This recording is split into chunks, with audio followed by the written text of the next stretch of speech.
ሰላም ሰላም ውድ ቤተሰቦች እንደምን ሰነበታችሁን? ይህ አዲሱ ኒሃ ኦፊሻል ቲዩብ ነው።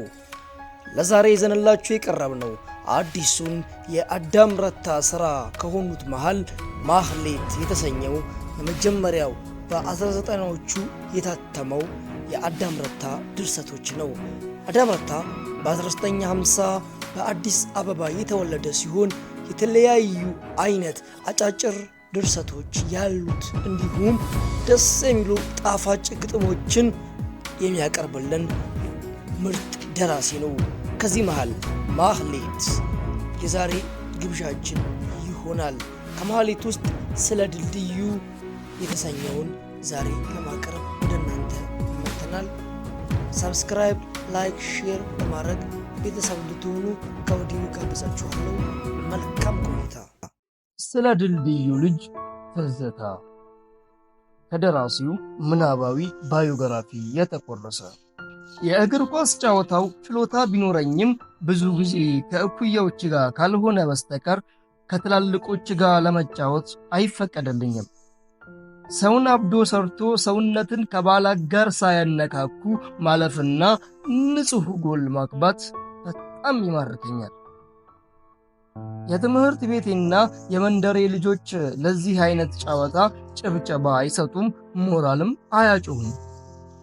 እስኪ ያስገቡኝ በእናታችሁ ስል ትላልቆቹን ዞር በይ ይህቺ ቢከፋት የምትበን ነገር ይሉኝና ኳስ ሊደርቡኝ እንደፈለጉ ሁሉ ጠቃቃው ይሉኛል።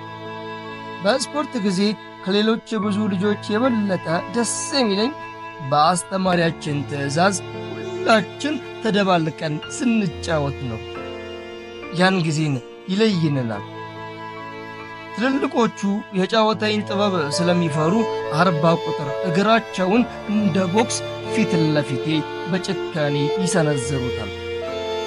የትምህርት ቤታችን ሜዳ እስከ አፍጢሟ በአቧራ የታጨቀች ስለሆነች እዚያ ላይ ተጠልፎ መውደቅ ደግሞ ጉዳት ነበረው። ዕድሜና በአካል በግዝፈት የራሳቸውን ቡድን የፈጠሩ ሰዎች ያለ አቅሟ ገብታ ብለው ያፌዙብኛል። ቅዳሜና እሁድ ለንጽህናው የተጨነቅኩበት ልብስ ይበላሻል። አልፈው መሬት ላይ ባያንከባልሉኝ እንኳን ከውሃ ላይ እየተከተሉ ነጭ ሸራ ጫማዬን፣ ነጭ ሱሪዬን ምንም ሳይቀር ከላይ እስከታች አቧራ ይቀባቡታል። እንድች አይነት ተንኮል እኔ ላይ መስራት ከሚወዱ ልጆች ዋነኛው በክፍላችን ውስጥ ተስፋዬ የሚባል ሰምና ወርቅ ሰዋሰው ጥያቄዎችን ከብዙዎቻችን ቀድሞ በመመለስ የታወቀ ልጅ ነበር። በቁመትም ይሁን በዕድሜ ይበልጠኛል። ሌሎች ግብዙናዎች እንዳሉት ለማረጋገጥ ጊዜውን በጫወታና በኩሽታ ያሳልፋል።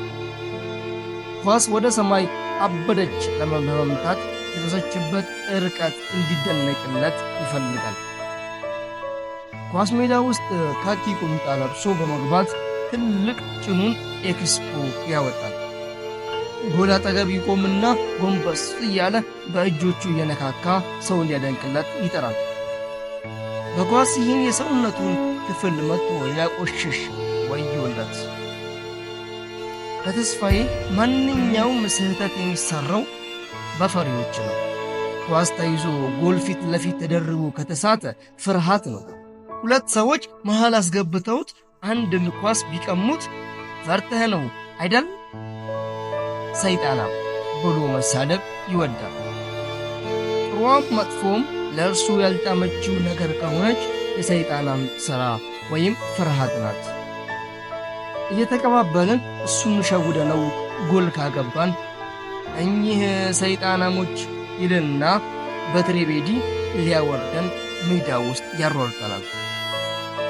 ሰውነቱን ታጥቦ የመጣ ማንኛውም ልጅ በዕድሜ በጣም ከሚበልጡት በስተቀር በስፖርት ክፍለ ጊዜ ቲቸራችን ጎትተው አውጥተው ንጹሕ በመሆኑ ሲያመሰግኑት ካየ ትምህርት ቤት ስንወጣ ጠብቆ ልብሱን አቧራና አንገቱን ምራቅ ይቀበዋል።